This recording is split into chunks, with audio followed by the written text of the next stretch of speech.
Welcome to Please Me, the award-winning bilingual podcast bringing you bold conversations and big clit energy. I'm Eve, your host, on a journey from trauma to sexual liberation. Join me and my guests as we dive into conversations around orgasm equality, self-love, body positivity, and essential sexual education. Let's reclaim pleasure and close the orgasm gap, one empowering conversation at a time. Last week I had Koby Falks on the show, and this week we continue the conversation with him. Koby is a gay OnlyFans creator and a self-proclaimed bear and bottom. I had so many questions for him, we had to make it a two-part episode. Please enjoy part 2. I'm so thrilled and honored to be nominated for 3 Fan Favorite Awards for the ASN Awards and Latin Podcasting Awards. I'm nominated as Best Educator and Best Educator Website, as well as Favorite Podcast. Please see the show notes to cast your daily vote. I love and appreciate every one of you for your support. Did you know that podcasts rely on listener support to keep bringing you the content you love? For the best way to support the show, join me on Patreon for ad-free listening, early releases, bonus episodes, and exclusive content. Please Me is for mature audiences. Sit back, relax, and surrender to the pleasure of Please Me. So at the moment, really in the gay community, like condoms are a relic. By that, I mean, it is very rare that anyone wants to hook up now and use it wrong way. And that is because we now have PrEP, which is a pre-exposure prophylaxis. ASN Lifestyle Magazine is your go-to source for sex-positive, sophisticated content covering everything from the swinger lifestyle and adult entertainment to intimacy, wellness, and more. You can read every digital issue for free, and subscribers get access to exclusive content. See the show notes for the link to subscribe and check out their Instagram. I'm excited to share that I now have a monthly column in ASN called Big Clit Energy, a Please Me series. Don't miss it and subscribe today. ChatGPT Plus is free for college students through May. Here's the thing. You've got a lot to do between now and then. Studying for finals, writing papers, trying to keep your life on track. And ChatGPT can help with all of it. It can quiz you for your econ exam, make a study guide from your French notes, plan out your meals and study breaks. It can get really specific on how you like to learn. It can even help you come up with ways to stop procrastinating. So from now until summer break, take advantage of all the ways ChatGPT can make your life easier. Restrictions apply. Choosing a bottled Starbucks Frappuccino drink that's all flavor and just 100 calories? Easy. Choosing between creamy vanilla, double chocolate, and sea salt caramel flavors? A little harder. Try the delicious new Starbucks Frappuccino light drinks. Look for them wherever you buy groceries. Start with Starbucks coffee. This episode is brought to you by Progressive Commercial Insurance. Business owners, meet Progressive Insurance. They make it easy to get discounts on commercial auto insurance and find coverages to grow with your business. Quote in as little as 6 minutes at progressivecommercial.com. Progressive Casualty Insurance Company. Coverage provided and serviced by affiliated and third-party insurers. Discounts and coverage selections not available in all states or situations. This episode is brought to you by Netflix. 3 couples, 4 vacations, a lot to unpack. Watch The 4 Seasons, a new series starring comedy favorites Tina Fey, Steve Carell, Will Forte, Coleman Domingo, and more in a hilarious and heartfelt love letter to long-term relationships. Based on the original Alan Alda film. Watch The 4 Seasons, May 1st, only on Netflix. Shopping is hard. I can never find anything in my size. I don't even know my size. I buy my clothes the same place I buy my groceries. There's a better way. Make it easy with Stitch Fix. Just share your size, style, budget, and done. Your personal stylist sends pieces picked just for you. That was easy.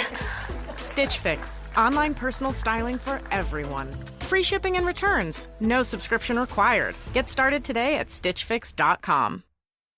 So we were talking about anal sex and you being a bottom, which is unusual for such a masculine man like yourself. And I'm just curious to know, because I've often said that I think that the LGBTQ community and also the BDSM community do this best, is that they upfront talk about all of the things when it comes to sex, right? As opposed to just assuming that your partner is going to know what they're doing. You tell the person that you like to be a bottom. You tell them what you're into, what you're not into, what your kinks are, what your hard limits are, what your soft limits are, all of those things, right? And I'm just curious regarding anal sex, how do you prepare yourself for an encounter?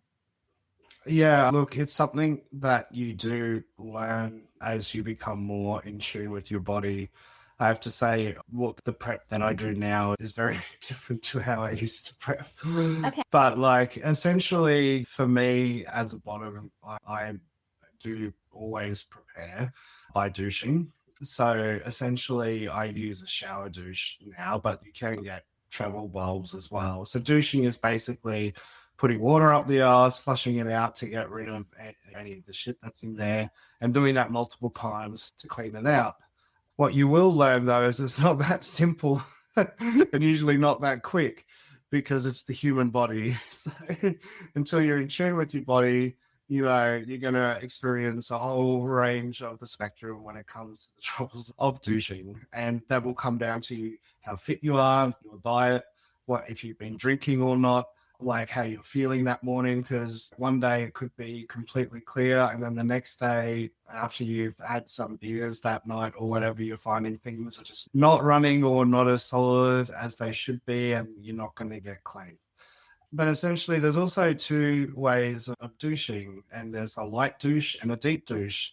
The light douche is just filling up that first part of the rectum and clearing it out. But obviously, once you start to go into more extreme kinks like fisting, or if you've got someone that's usually 8 inches or above, they're going to usually go past that first or second ring at the top of your sphincter and go into the second part of your intestine. And so a deep douche is where you fill up water all the way through that second part of, I don't know what it's called exactly, but your large intestine. Yeah. And so that is quite a process because you can spend up to an hour sort of douching, getting water all the way up there, pushing it out. But then you have to wait a few hours for all of that water to then come down again and then continue the light douching. And I'll always deep douche before scenes or going out or to some sort of group sex event. But the good thing about deep douching is that once you do master that, you can be clean then for up to 8-12 hours. So even when you eat, because you've cleared that tract, any food now that's coming down from your gut into the intestines, it's not pushing anything further down, it's now just filling an empty void. And we used to, as bottoms, not eat at all. So there's always a running joke you'll see on social media, the bottoms having ice chips while the tops are having a burger. But once I discovered deep douching, I could sit there with the tops and have breakfast in the morning, deep douche and still be clean because I've just learned how to do it. But it is trial and error. It's something that you just have to learn. There's actually a great little animation and illustrated guide that I found online that I'll share with you that I definitely recommend everyone having a look at if they're trying to work out how to douche. It is a bit more than just a pump bottle and a squeeze up the pump. You want to make sure you're good, because I know for me, if I feel like I'm not prepared, I'm not going to enjoy it just as much as the top of the person who's fucking me is not going to enjoy it if I'm not prepared. I love all of this because I've talked about anal sex quite a lot in the past on the show. And oftentimes, and you mentioned nutrition, right? And what you eat the night before and how you feel the morning of, right? And I like to say that if you enjoy anal sex and you eat a high fiber diet, which means that you are having regular bowel movements every single day, you don't necessarily need to do a douche or what we call an enema here, because douching is for a vagina in my experience. But of course, this is a whole different thing because you're talking about multiple scenes. And so definitely... I'll even douche though, it's just my partner and I. Okay. Yeah. It's a pretty normal thing to douche. Not always, because even with a high fiber diet or that, I guess if you're rimming, you're eating ass, usually the precursor towards fucking. And then the other thing is usually they'll pull out or suck their dick and stuff like that. making sure that you clean stops things like Shigella, which is an STI where you accidentally consume feces and then you get sick, and just stuff like that as well. I guess it depends on the sex act you're doing, as well as whether they're using protection or not, because obviously with the condom, you can get away with maybe I'm not so clean because you can just pull it off. But yeah, definitely I'll always douche. But it will also depend, because I may just like douche if it's just going to be a quick hookup, because that'll last 20 minutes, half an hour. If it's going to be longer, I'll go with the deep douche. Okay. Also, you bring up rimming and you bring up oral after penetration. And of course, that leads to the conversation about safety and safe sex and using protection, which I definitely wanted to talk to you about, because I know that we talked a little bit about this on our pre-call. In the gay community, you said it's now more expected. And I don't know if that's the case all over the world. We're talking about your personal experience in Australia as a content creator. So I think that you're in a different niche than generally the whole gay population. Well, I mean, I would say definitely US, UK, Australia, because obviously I've been in the gay community at parties and stuff overseas. I know lots of overseas creators too. So yeah. So what is the expectation then in terms of protection in the gay community at this time? Yeah. So at the moment, really in the gay community, condoms are a relic. By that, I mean, it is very rare that anyone wants to hook up now and use a rubber. And that is because we now have PrEP, which is a pre-exposure prophylaxis. It's basically an antiviral that prevents the transmission of HIV, which leads to AIDS.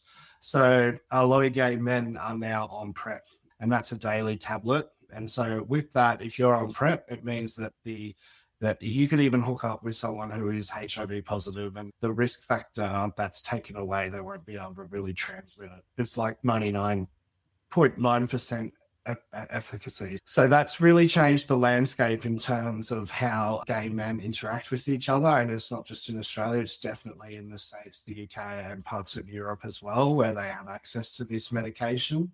So essentially, it's almost a running joke, when someone mentions a condom in the gay community, people go, "Oh, what's that?" And they'll laugh about it. It also comes down to the point where people will not hook up with people if they're using a rubber. So yeah, raw sex is the expected standard now, because it is expected that you're on PrEP. With PrEP as well, though, it is an antiviral. It's not an anti-STI tablet. There has been a new emergence where doxycycline, which is traditionally used for something like acne, or doxy, is now used as a PEP, which is a post-exposure prevention. And that's emerging as to fight or prevent bacterial STIs like chlamydia and syphilis. So that one you take post-exposure, and it will actually lower the rate of syphilis or chlamydia by about 80 to 90% as well. So even that threat of STI, of contracting an STI, is starting to be reduced. The main thing now in the gay community is gonorrhea. So that is the one, because for some reason doxy doesn't work against that bacteria, and there isn't a sort of pre or post-exposure treatment for that as of yet. But mainly with gonorrhea, most people will get visible symptoms, so they will know. But obviously, always that is the risk you take with barebacking. But yeah, it is the expected norm now that is barebacking in gay sex in the gay community. Yes, and we briefly talked about this on our call the other day, and honestly, my jaw dropped to the floor. I was actually shocked that was the case, because I like to consider myself the face of safe sex, and I'm always talking about protecting ourselves in our sexual experiences, right? Because you're not always sharing your test results with a new partner, right? And you're taking their word as to whether they're safe or not. And so then there comes the conversation about safety, about wearing a condom, and then also oral sex, right? Oral sex is another way that almost all STIs can also be transmitted. So do you want to just jump in and talk about STIs and how they can be spread with oral sex as well? In terms of being safe, I'd say PrEP is taking care of your sexual health, because in order to be prescribed PrEP, you have to have mandatory STI testing every 3 months to get your prescription filled for 3 months. Anyone who's on PrEP has had an STI check within the last 12 weeks, which pretty much will pick up any STI. And that's not just STIs in terms of bacterial, but also bloods like Hep C, syphilis and stuff, because you do blood tests, HIV. Now, what's interesting when it comes to those STI tests is you're right. STIs don't just live downstairs, and part of those STI tests are throat swabs. And what are they swabbing for?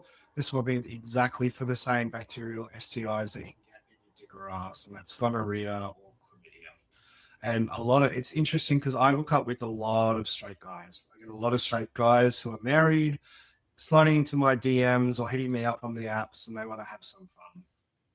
And it's quite funny because obviously they've got a wife that they may be playing on the side without them knowing, and they don't want to contract something to take home, because STIs for men and women are treated very differently, because obviously women, it can really affect their fertility. So it's a lot more dangerous, but also it's a very surefire way of being caught out.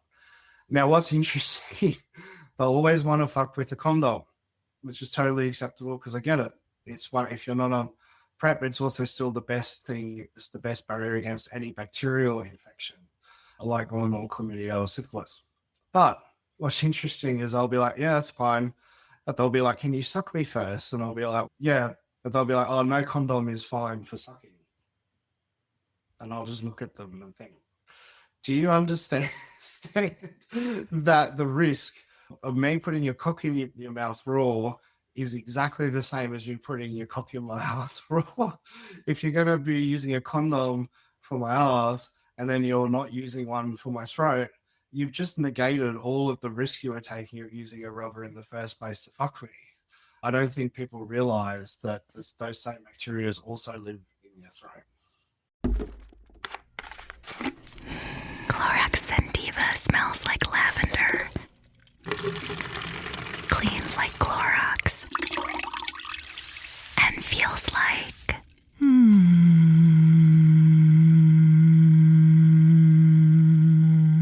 All right, that could go on for a while. Experience the long-lasting freshness of Clorox Sentiva. Available in Clorox Sentiva Lavender-Scented Bleach. Use as directed. That moment when you realize your skincare is actually working. That's Rodan & Fields, the #1 female dermatologist-founded skincare brand in the U.S. Designed by 2 dermatologists who don't just know women's skin, they know how to formulate for it. Rodan & Fields, love what you see. Tap the banner or visit rodanandfields.com/Spotify to get your exclusive welcome offer. Halliday presents, in the red corner, the undisputed, undefeated Weed Whacker Guy. Champion of hurling grass and pollen everywhere. And in the blue corner, the challenger, extra strength Halliday. Eye drops that work all day to prevent the release of histamines that cause itchy allergy eyes. And the winner by knockout is Halliday. Halliday, bring it on. Parents of tweens, if you're familiar with far-off drop-offs... Dad, stop, right here. Or get DMs about what's for dinner, you may be experiencing tween milestones. For your son or daughter, these can start at age 9. HPV vaccination, a type of cancer prevention against certain HPV-related cancers, can start then too. For most, HPV clears on its own. But for those who don't clear the virus, it can cause certain cancers later in life. Embrace this phase. Help protect them in the next. Ask their doctor today about HPV vaccination. Brought to you by Merck. At Sephora, we've got what you want because you're obsessed with your skin and we're obsessed with what it needs. Sephora has the best products to help you get beautiful, glowing, radiant skin. With an extensive, inclusive range of results-driven formulas and in-store beauty advisors to help you find exactly which are right for you, the best skincare is only at Sephora. Sephora, for all your skincare. This is exactly what I was going at here, is that oral sex or penetrative sex can spread STIs, either or, right? So if you are having penetrative sex and using a condom and then not using a condom for oral sex, you are missing a huge portion of protection. And I appreciate that you say that, because I do think that a lot of people don't understand that, which is why I love to talk about safety. And I love your perspective about the medications that you can take to protect yourself, and taking an antibacterial after the fact to protect yourself just in case. And I think that's like the extreme, right, of really like protecting yourself in terms of you. But if you have risky behavior, which you are doing because you're having unprotected sex, right, then you have to have these foolproof things in place to protect yourself so that you don't get something like gonorrhea or chlamydia or anything else. All of these STIs are transmittable except for HIV, right, through oral. Yeah. And actually, majority of the time, the STIs that are in your throat are usually a lot more asymptomatic than the ones that you're getting in your genitals. And by asymptomatic, I mean you actually sometimes don't know you've got an STI in your throat because they don't show symptoms. Like you don't get like the stinging when you wee, or you don't get discharge. You just might have a bit of a sore throat or nothing at all. And the only way to pick that up is with doing an STI test. And I think another thing that you brought up before when we chatted before, and this is not, keep in mind, you're in Australia, I'm in the US. Our testing is totally different. Men do not get tested for things like ureaplasma, mycoplasma, which are also sexually transmitted infections here in the US. And women only get tested for those things if other tests have been done and nothing has been found, and if the person asks specifically for it, or if the doctor like has like a light bulb moment and is, you know what, let's test you for this, but it's not commonly tested for. So there are STIs that are out there floating around that are being spread and that are asymptomatic, like you mentioned. And ladies out there, pay attention, okay? Because there are most men, and most of the STIs in men do not affect men like they affect women. We have a lot more mucosal membrane. And so we are going to feel the symptoms of an STI differently than a man. A man has a smaller amount of mucosal membrane. And as you said, a lot of times these STIs are not asymptomatic in men. A man can say that they're clean, right? And everyone's going to say that because they want to have sex with you. But the truth is that may not be the case. It may be the case, but it also may not be the case. So you must protect yourselves. And again, I respect your experience as a gay entertainer and a sex worker, but I still believe in protection with condoms and also with oral.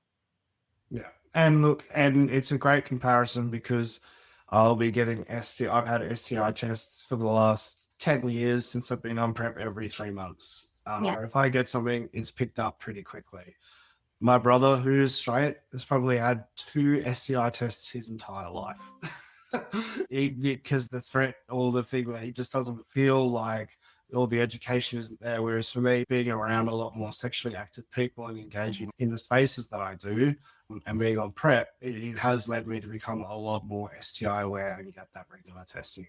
And I think that's the most important thing, is just being on top of your sexual health by having the tests done and having them ready. So on a regular. And if you are not in a monogamous relationship and you know that your partner is not cheating on you, right?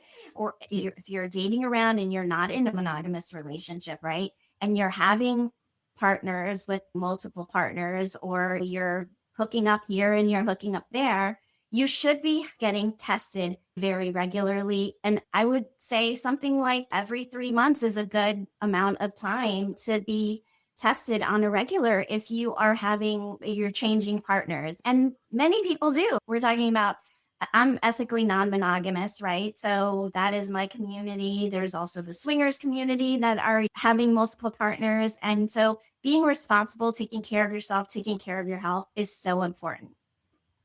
Yeah. And even if you're not as involved in kink or the BDSM or group sex scene, but you're still sexually active where you're picking up chicks, I don't know, every Friday with the boys or whatever you're doing. Every 6 months, it doesn't hurt just to get that screening, just to be like, yep, I'm at 0 days. That's good. Because, something like syphilis, you're not going to know that you've contracted that until 6 months down the track where you start to develop a rash, and you could have been carrying it for 6 months without any knowledge. Okay. And I didn't know that. And so I think that's so key for people to understand, and why people should be getting tested much more regularly. And we've talked about the prevalence of marriage, right? And how it's tanked in the last 50 years, right? It used to be like 70% of adults. Now it's 40% of adults. There's many people that are single out there and having a good time. And that is a beautiful thing, but you also have to take care of yourself. And I'm just curious, because we didn't talk about this before, but I'm curious about the constant or the continual douching, right? And how that affects your flora in your gut. Because if you are constantly cleansing out the good bacteria, it could lead the way to bad bacteria taking over, and that can cause a whole host of problems with your gut health. Do you take a probiotic on a regular, a prebiotic? Like, so now we're getting into like very specifics, but I'm just curious because you want to be healthy. It is a legitimate concern, because like when we are, particularly when we're doing a content shoot over a week, and I am deep douching, I'm not just taking like your rectum and your intestines, they have a lining essentially, then there's a good flora bacterial lining. And when you're douching with water, it is stripping that lining off as well and just exposing the muscle or whatever. And so, yeah, like for me, diet is a big thing where I do stay on top by having a probiotic in the morning. And I will feel sick after a week of constantly douching. Like I will start to feel kind of depleted because I'm not getting, my body isn't holding the nutrition or whatever from the lining, or I'm not doing a natural poo kind of thing because I'm cleaning it out all the time. So yeah, I think it is really important that if you are active, is that you're not just douching all the time for the sake of douching, that you maybe like you do take breaks by a day or two just to let your body catch up and prepare. Having a probiotic, things like Greek yogurt or yogurts that have lots of good bacteria, fiber as well, even fiber supplements, like you can get vitamins and things like that too. Just taking a little bit of care will go a long way to doing nothing. And I think the secret with douching as well is that less is more. Like when you're using water, your water pressure, especially if you're using a douche that's attached to the shower, one of the most common things is the water being too hot. There's nerves in your ass, but they're not the nerves like on your skin. So if the water's too hot, you can burn your insides very easily and not realize that you're burning them. So making sure that the water is tepid, not cold, not hot, but just tepid. Also ensuring just a light water pressure, I have the water no more than like an inch from the hose. Some people turn it on and spraying everywhere because they think they need to force it up there. You don't. The bum naturally wants to draw stuff in and you have to push to go out. So putting water up there, it's naturally just going to draw it up. If you have the water pressure too high, again, you can strip the lining, you can wreck the lining or scar the lining. So just use it, less is more, I would say. You can always do an extra flush, but if you're being too hard on yourself, then yeah, it can lead to problems. Good points about technique, right? Because if somebody might be out there listening going, oh, I want to try that. But those are good points. The skin is different than your skin on your, say, arm or whatever. And the pain receptors are different as well. So you're not going to necessarily feel hot and you don't want to burn yourself internally. Absolutely. And I'm just curious because I know for women this exists, but I don't know if it does for doing like a suppository in the butt, right? So there's suppositories that you can put that have like boric acid in them for women that also have probiotics in them that you can put internally vaginally to populate that flora in your vaginal canal, etc. So is there anything like that you know of? Yeah, I mean, there's actually two things that I'll do, particularly after if I've had like group sex where I've had multiple guys going at me and not holding back, or if I've done a lot of scenes. Number one, so like you can get, I don't know what it's called in the States, but you can get like an anal cream. It's called Proctocetal here, but even just something like pawpaw cream or like even Vaseline potentially, because you can get micro tears around your ass, obviously from the trauma of being fucked. And so just after sex, after you've been clean and had a shower, just apply like a fragrance-free moisturizer like pawpaw cream or Proctocetyl, which has, I think, some sort of something in it, just to keep that area moist and allow the skin to heal. Because even though it may look fine, it is like micro tears in the skin, which could lead to something, an abscess or an anal fissure if bacteria get in there. The second thing I also do is a sitz bath. Now, a sitz bath is where you have warm water, you put some Epsom salts in it, and you sit your butt in it. And what that does is basically the heat from the water and the salts actually promote blood circulation to that area. So it promotes blood circulation to your butt, and that starts a healing process where if you do have any sort of internal damage just from too rough, will actually assist in healing. So just doing that for 10, 15 minutes, maybe 2 or 3 times throughout the day after a heavy session can really make a massive difference to help prevent anything like a fistula or anal abscess down the track. Great point for anybody that likes anal sex, right? A sitz bath is a great idea. And also Epsom salt, and if you get one that has magnesium in it, your body absorbs that directly into the skin, because your skin, even though it doesn't seem like it, it can absorb anything that you put on it. So sitting in an Epsom salt bath is a great way to help your body to heal itself. And all of this is all encompassing when it comes to sexual health. And so that leads us to our role play here. And I'm excited about our role play. And I get to play a straight guy. So today you get to play. You can pretend that you're bi. Okay, we don't have to go to the other extreme. And I personally am bi myself.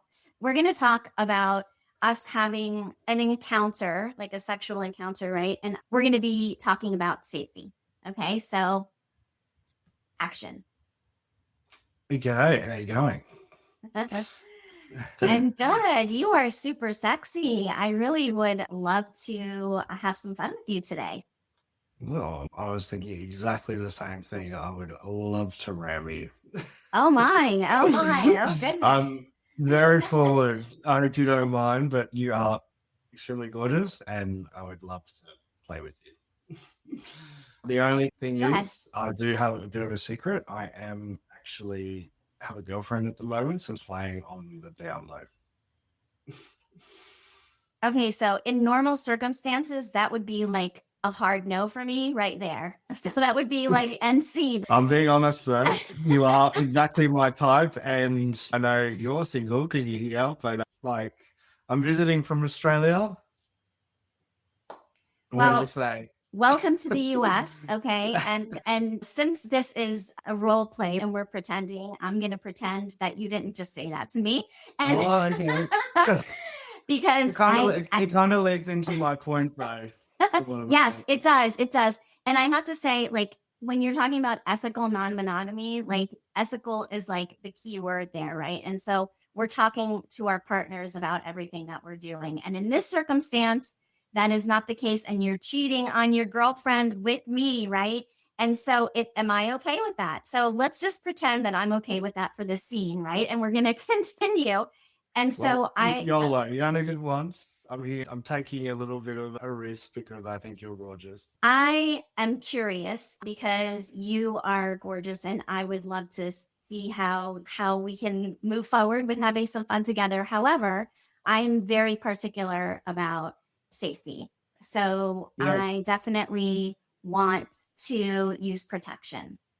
Yeah, because I have a girlfriend. I don't really want to take anything home. I'm happy to use a rubber. But I was just wondering, to help me get hard, do you mind sucking it first? You don't have to use a rubber for that. Yes. Okay. I personally am not okay with that because I think that it's not safe to do oral sex on somebody without a condom if I don't know your history. And we certainly are not in a place right now where we're going to be breaking down and whipping out our blood work. So I would be more comfortable if we didn't do oral at all and just used hands and used lube and no swapping of fluids. In other words, no spit, etc. or we used protection for oral. So using a condom, and then I would be fine to do oral. Yeah, I'm clean now, and I don't think, obviously I get it if I'm going to fuck you because I don't want to get something, but in terms of, I just need a little bit of assistance to get hard. So maybe even if you just put it in lightly, that'll just help me get hard, and then I can put the rubber straight on and we can have some fun. And again, that's a no for me. And Is that... and scene. Oh my gosh, we could go on and on this, but the bottom line is, people, that oral sex is another avenue of transmitting STIs. And so that's why we decided to do this particular role play, because I think that this is a very common mistake that people make. And look, I've had conversations exactly like that, where it's been like, oh, just put it in your mouth for a couple of seconds just to help me get hard, and then I can put it rubber on. So those like few seconds in the mouth are going to suddenly not transmit anything just because you asked for a few seconds. No, like the bottom line is STIs can be transmitted from oral sex and penetrative sex. So protect yourself in all areas. And having an STI is like having a cold, right? So it sucks, but many STIs can be treated. There are some that stick with you for a long time or even for life. So obviously thinking about your risk when you're having a sexual encounter with somebody is really important. And I think that this role play was super great to demonstrate that. Thank you. Had fun. Yeah, it was fun actually. And I appreciate you getting out of your comfort zone and letting me have that conversation with you, because that was something that I think that is important for everybody to know. 100%. So I appreciate you coming on the show, and I want to make sure that my listeners can find you. Where can we find you? Yeah, thank you for having me. I'm always up for talking about sexual health. It's something that I didn't realize I have a lot of knowledge of, but doing what I do is something you pick up through experience. I guess if you want to connect with me, I would say Instagram is the first port of call. So it's just at Koby Falks, KobyFalks. You can connect with me there. From there, you've got my link in bio. You can find all of my channels, all of my premium channels, OnlyFans. If you just type Koby Falks into Google, I'll usually be one of the first ones that pop up. And if you want to find me and have a look at a little bit more explicit material you won't find on Instagram, you can definitely head over to X or Twitter, and that is just Koby Falks XXX. And that'll give you a little bit of an indication as to what you'll find on that platform. Fantastic. So if you're out there listening and you have a desire to watch Koby in action, go check out his channels. I will make sure that I include everything in the show notes so that you can find him if you'd like to find him. And if you are listening to this show today and you loved the conversation as much as I did, please, number one, share it with a friend, share it with someone that you think would benefit from hearing this conversation. And two, please leave a review. Reviews are the way that podcasts grow. If you want to support the show, please go to patreon.com and subscribe there. And again, Koby, it has been so much fun having this conversation with you today. You're welcome. Thank you so much. Until next time, are you looking for a sexy date? Look no further than SDC.com. SDC.com is the premier ethically non-monogamous website that is worldwide. It also hosts a wealth of information on sexuality and sexual health, and I host a free live webinar monthly on the site. You can use code 37340 for a free trial membership on me, and be sure to reach out on the site and say hello.